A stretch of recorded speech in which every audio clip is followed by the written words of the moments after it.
Tapi ada fitrahnya ya. Sifat Tuhan tuh yang mesti kita amalkan, yang Tuhan paling suka. Yang kita ceritakan kemarin tentang Nabi Ibrahim kan, yaitu sifat Rahman dan Rahimnya Allah. Itu. Jadi tidak semua sifat Allah itu dicegahnya, dilarangnya untuk kita menggunakannya. Tapi ada yang diridhoinya. Tapi ada yang dibencinya sekali. Yaitu sifat Tuhan yang paling dominan di masyarakat ini satu ya. Ingin menguasai. Kalau udah menguasai, ingin segala-galanya, udah. Berarti itulah ada ketuhanan dah itu. Nanti calon RT ya kan. Calonlah Mimin. Herman. Suhada bertiga. Nah, jadi kata Herman nih bertiga nih katanya nampak tidak bisa menang aku nih katanya. Nampak nama tanyanya kawan-kawan cuma Mimin terpilih. Dahlah mundurkan diri aja lah. Karena dan bisa nak terpilih. Buruk nak bau-baunya. APG dia terpilih nanti bertanding bertiga Mimin menang. Wah, kata undurkan diri lah aku katanya. Disuruh jadi wakil ya tak mau undurkan diri karena maunya nyak jadi. Berarti itu dah sifat Tuhan di bawah tuh. Dah ketuhanan ada itu. Bahaya. Tidak kelihatan. Kan ngambil sifat Tuhan. Sifat Tuhan kan ingin begitu, ingin berkuasa, ingin menguasai. Tidak mau orang lain tuh nandingnya dia. Kalau nandingnya dia dikalahkannya. Nah, kalau kita seperti itu, berarti ngambil sifat Tuhan. Berarti dah ketuhanan dah kita. Itu belum, itu masih kasar itu yang zahir, yang batin lebih bahaya lagi. Ya bahayanya apa? Karena tadi hanya belajar semata-mata tauhid. Nah, ini kita ulang-ulang sedikit supaya paham. Ya. Karena yang namanya belajar tauhid itu sandarannya tidak ada lain kecuali hanya Allah, Allah, Allah, Allah. Nah, belajar tauhid nih. Nah, di sisi lain ada ilmu juga yang belajar tentang ilmu fikih. Yang sandarannya itu pasti kepada manusianya itulah. Aku yang beramal, aku yang ibadah, ya kan? Aku yang berzikir dan aku yang beramal sehingga banyak nuntut Allah Subhanahu wa taala. Ini dua sisi yang berbeda. Nah, ini bahaya nih. Kata yang jalan nih tauhid nih merasa dah sampai kepada Allah Ta'ala, akhirnya gerak dan diam itu hanya Allah. Bayangkan rusaknya lah nanti itu. Nah, maaf aja nih, bagi ke WC tangan ti berak, ni Allah berak, katanya nauzubillahi min zalik. Nanti pergi ke kamar ngusap-ngusap bini, megang bini, ni Allah nih megang nih. Ini belajarnya hati ini tauhid nih. Rusaklah itu. Pikiran rusak. Padahal Allah sifatnya maha suci daripada tadi itu. Pandai enggak? Allah buang hajat. Kan enggak? Subhanallah. Allah lalu makan. Ini tengok nih Allah makan nih katanya. Kan ada yang begitu. Itu enggak boleh, ya haram hukumnya. Betul-betul paham ya betul nih. Kita ambil jalan ini kita tersesat akidah. Kita ambil jalan ini pun kita tersesat. Karena jalan fikih ini jalannya apa tadi itu? Semuanya dia yang hidup, dia yang bergerak, dia yang berbuat. Tidak ada sama sekali Tuhannya. Tuhan wajib adanya cukup. Tapi aktivitas semua dia mengakui. Nak dihilangkan keakuan tentang dirinya dalam kehidupan sehari-hari, mana mungkin? Nyatanya dia yang makan, ya kan? Dia nyatanya yang kawin. Masa katanya nak nyandarkan dengan Allah Ta'ala? Tidak mungkin.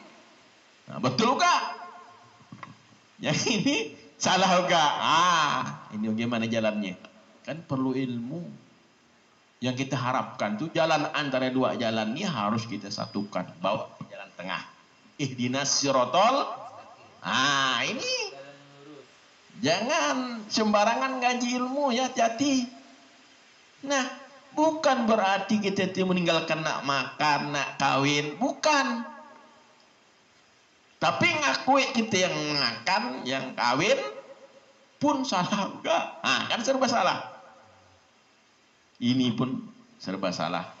Jadi tarik kedua-duanya, ya. Bahwa kita ini hidup ini kan kalau secara ilmu dengan rahmat Allah. Ya, itu bagian daripada adab yang dah agak halus sedikit dari yang tadi, yang pertama. Kalau udah tahu rahmat Allah secara umum, dipersempit. Itu kan umum rahmat Allah tuh, dipersempit. Yaitu kebaikan Allah. Kalau kebaikan Allah dah nampak sifatnya. Kalau rahmat Allah ini belum kelihatan. Hanya tahu cerita aja belum. Kita ni ibadah rahmat Allah katanya. Mana nak bergetar hatinya, dia nak kelihatan mana rahmat Allah. Kita persempit, yaitu dengan apa tadi itu? Kebaikan Allah. Apa? Kalau kebaikan Allah tuh pasti tidak jauh dari nikmatnya Allah yang dicurahkan, yang dititipkannya kita. Nikmat. Nih kita ambil yang kelas yang tinggi ya lah. Karena itu puncanya kehidupan, yaitu ruh. Kan kita sadar. Ada ruh aku nih, tak bisa nak makan nih, nak minum nih. Karena itulah sumber kehidupan ruh. Namun kita dah ingat dengan kebaikan Allah itu ada dititipkan dengan Allah tanpa kita pinta-pinta. Berarti dah. Alhamdulillah. Segala aktivitas kehidupan pun tak lagi kita nak ngakui kita lagi. Dah tahu betul kita. Ya kan? Bismillah, lillahi bi rasulillah. Berarti walaupun kita yang ngerjakannya, kita semaksimal mungkin Allah jadikan nilai pahala. Semakin kuat ikhtiar ibadah kita itu, yang kita lakukan itu, semakin besar pahalanya. Selama keyakinan kita tidak bersandar kepada kemampuan kita. Ini intinya. Kalau kita bersandar kepada Allah Subhanahu Wa Taala, rahmat kebaikan Allah Taala tadi itu, jadi nilai ibadah.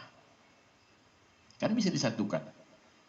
Jadi peran makhluk nih hanya menjunjung perintah, tapi keyakinan kita putus bahwa dengan nikmat, dengan rahmat Allah Subhanahu Wa Taala baru bisa kita mengantarkan kepada musyahadah. Kalau ndak bisa.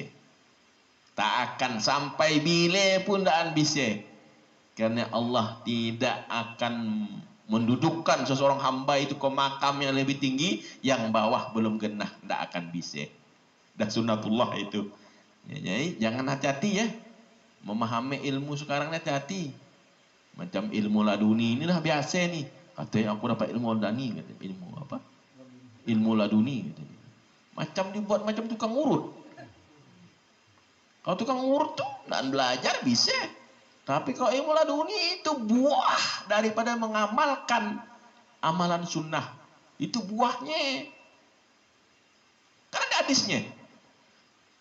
Barang siapa yang mengamalkan ilmu yang didapatnya walaupun sedikit, maka Allah akan mewariskan ilmu yang belum diketahuinya. Ini yang belum diketahui inilah ilmu yang laduni, yang dari sisi Allah tanpa guru seperti manusia. Tapi dasarnya ada tak tadi itu. Barang siapa ya, berarti bisa Herman, bisa Dani, bisa Mumin, bisa saya. Karena barang siapa.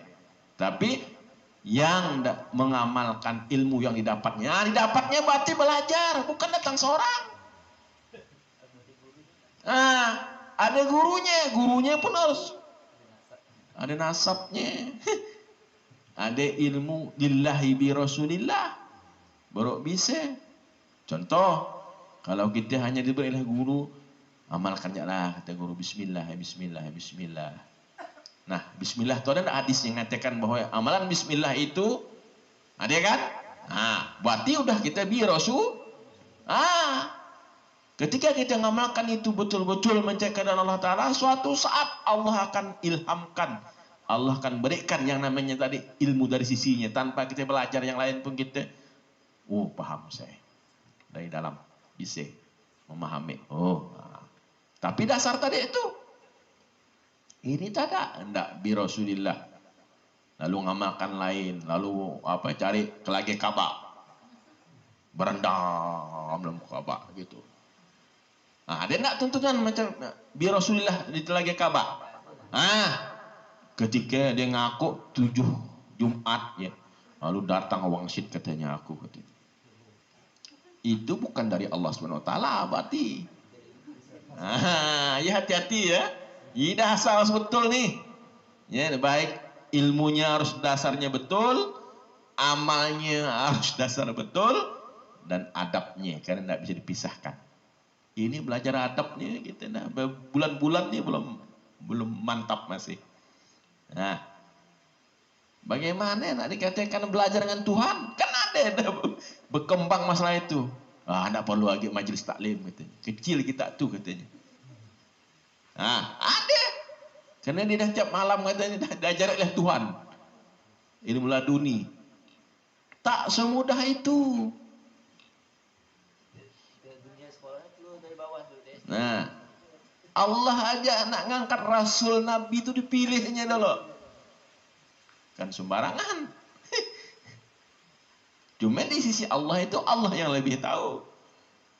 Cuma itulah ini karena kita ini dah di alam basyariah, di alam jasad ini, maka wajib kita mengikuti hukum sunnatullah. Tentang untuk kita sampai kepada Allah ya, kita lepaskan belenggu-belenggu tadi ikatan ya. Karena pada dasarnya ya, yang dimasuk ketuhanan tuh yaitu tentang tadi ruh, nur tadi itu. Karena dia dah kenal Tuhannya.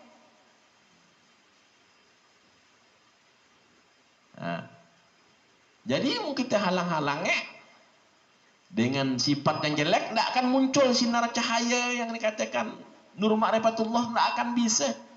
Yang ngikat itulah sifat yang buruk kita itu. Perangai kita yang buruk itulah yang mengikat sehingga tidak bisa mengantarkan kita ini, nafsu kita ini kepada Allah SWT. Karena nafsu kebinatangan masih ada kita. Nafsu kesetanan masih ada dengan kita. Nafsu ketuhanan yang Allah aling murka nih, yaitu sifat sombong tadi itu masih ada. Sombong dalam hati namanya. Ujub termasuk.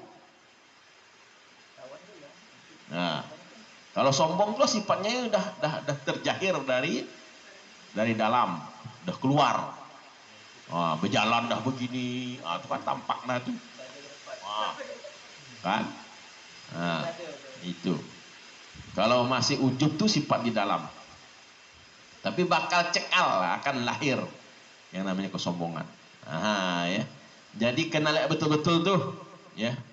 Tentang perangai-perangai yang tercela itu dari nafsu kebinatangan, kesetanan dan ketuhanan. Jangan dipelihara hal-hal yang Allah tidak suka. Ya. Tapi bukan berarti semua sifat itu buruk semuanya. Ada yang bagus. Yang harus kita pelihara itu. Itulah ibaratkan kuda tadi itu saya bilang. Ya kan? Kuda itu kan liar. Harus kita cucuk hidungnya. Baru kita kendalikan lah. Dia betul-betul. Seperti itu ya. Ya. Jadi biar bagaimanapun kalau sifat-sifat tercela ini masih dalam diri kita ya. Tapi dalam kritik hati kita ada yang mengatakan, oh kau udah sampai dengan Tuhan. Orang lain itu belum. Hati-hati itu tuh. Hati-hati itu tuh ya. Berarti dia kena tikung kita. Ya, tikung. Siapa yang tikung pertama itu? Guru kita yang pertama itulah. Siapa yang ngajarkan kita ya? Hati-hati guru. Kalau enggak, pertama enggak punya sanad. Yang kedua ilmunya enggak mumpun. Ilmu apa? Ilmu tauhid, ilmu fikih, ilmu tasawuf. 3 aja lah dasarnya. Karena ilmu tauhid supaya jangan syirik kepada Allah. Kalau ilmu fikih supaya jangan mengotori jasad ini, hal-hal yang Allah tidak senang, harus membersihkan jiwa. Karena jasad ini bagian daripada untuk menempatkan akal, ruh, nafsu. Ini dasarnya. Makanya kita disuruh wudu, ya kan, habis berak kita bersuci dan sebagainya. Itulah untuk membersihkan. Makanya harus paham ilmu fikih. Nah, ini ngajar tauhid. Ilmu fikih tidak paham. Nah, tidak seimbang. Mana bisa? Nanti itulah tadi tidak bisa milah nanti. Nah, belum lagi ilmu adab lagi tasawuf, adab zahir dan batin. Nah, contoh tadi itu kan banyak masih yang menyandarkan sesuatu hal yang buruk buat kita ini ya. Kita sandarkan Allah Ta'ala. Ini namanya kurang adab kita dengan Allah Ta'ala itu. Cuma nak kita sadari. Kita tahunya, oh inilah ilmu yang sampai dan padahal kurang adab kita. Kurang adab. Nah, mudah tahu hal itu ditobat ya. Tobatnya tadi itu ya. Kalau tobat masalah akidah kita, ngambil sifat Tuhan, tidak bisa dengan astagfirullah. Pasti dengan syahadat lagi. Jangan nunggu sholat, kelamaan gila nanti. Ya mun mati di antara kita tadi itu. Belum sholat kita dah mati, iman kita dah lepas dulu. Nah makanya kalau orang-orang sufi begitu dia menyadari bahwa ada kesalahannya tentang tauhid, ya, keliru, maka cepat dia asyhadu an la ilaha illallah wa asyhadu anna muhammadar rasulullah. Nah, dah kembali lagi fitrah ketauhidannya. Nah, ya, tapi kalau maksiat tadi lupa masuk berak lalu sembahyang, nah lain cerita itu. Cukup aku belum masuk berak tadi lupa sembahyang, tinggal astagfirullahaladzim. Itu karena maksiat jahil. Beda.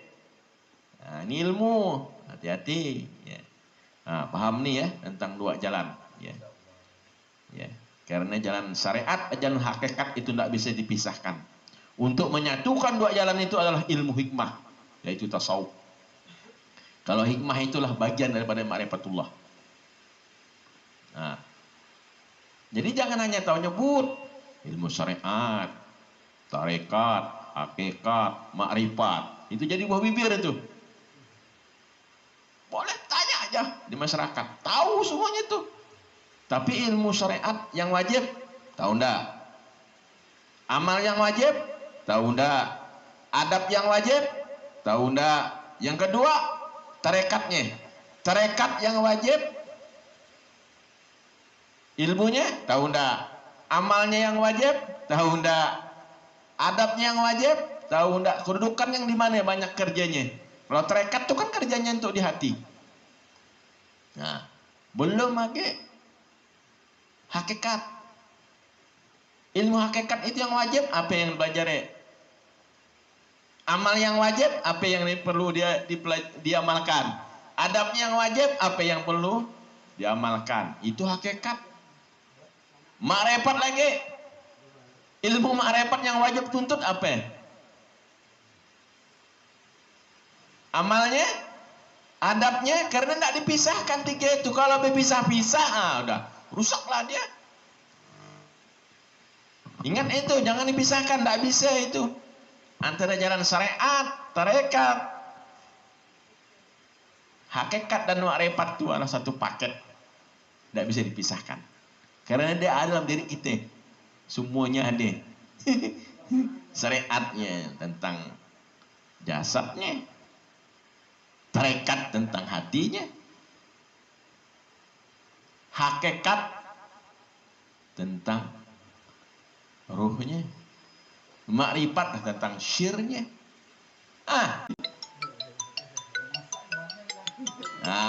Ya. Jadi ini ingat betul nih, ya, bahwa selama intinya sifat buruk masih ada dalam diri kita, tidak mungkin Allah akan memberikan anugerah ilmu yang agung, ilmu yang mulia, yaitu ilmu warisatul anbiya. Ya, tidak akan mungkin. Karena tetap mengikuti sunnatullah. Ingat itu. Ya, jadi kita perlahan-lahanlah berusaha semaksimal mungkin untuk menghilangkan sifat-sifat kebinatangan, sifat-sifat kesetanan, dan sifat-sifat ketuhanan yang tidak diridhoi oleh Allah Subhanahu wa taala. Belum titik itu, masih koma tadi itu. Karena ada sifat-sifat yang Allah ridho. Kalau sifat setan itu apalah yang Allah ridho? Sebenarnya ada satu, yaitu setan tuh inginnya nak taubat. Itu suka tuh Allah Ta'ala tuh. Cuma enggak ke sampaian, disuruh. Dah tahu ceritanya. Sebenarnya itu sifatnya. Masih ada yang masuk nak taubat, masih ada. Suka Allah Ta'ala. Makanya kita harus ambil jalan pintu taubat. Demikian ya. Karena ini yang dapat kita sampaikan dari si pertama. Kita ulang-ulang supaya bisa kita memahami betul ya. Karena ini ilmu untuk kita amalkan, bukan untuk cerita. Kalau untuk cerita lain, tak perlu kita majlis ni. Kita buka YouTube, kita buka buku-buku, ceritakan ke pasar sana dah. Kalau di sini kita betul-betul untuk bisa mengamalkan dalam kehidupan kita sehari-hari, walaupun hanya sedikit. Kita yang pasti kita tetap mohon kepada Allah, karena Allah yang punya hidayah, Allah yang punya petunjuk. Kita hanya sebagai hamba ni punya keinginan himmah yang tinggi untuk mendapatkan ilmu yang betul-betul ihdinas syiratal mustaqim. Jadi jangan ilmu tadi main 4 jam datang seorang itu. Lain cerita dah tu. Nggak usah nak dia anak yang gitu-gitu itu. Demikian ya. Kurang lebihnya saya mohon maaf. Kita lanjutkanlah dengan sesi yang kedua. Karena kita sepakat malam ini kita ngambil sesi 1-2 aja, langsung tanya jawab nanti. Untuk zikir malam ini kita zikir pagi sore. Sebelum kita masuk pada zikir, mari kita merendahkan hati kepada Allah Subhanahu wa taala.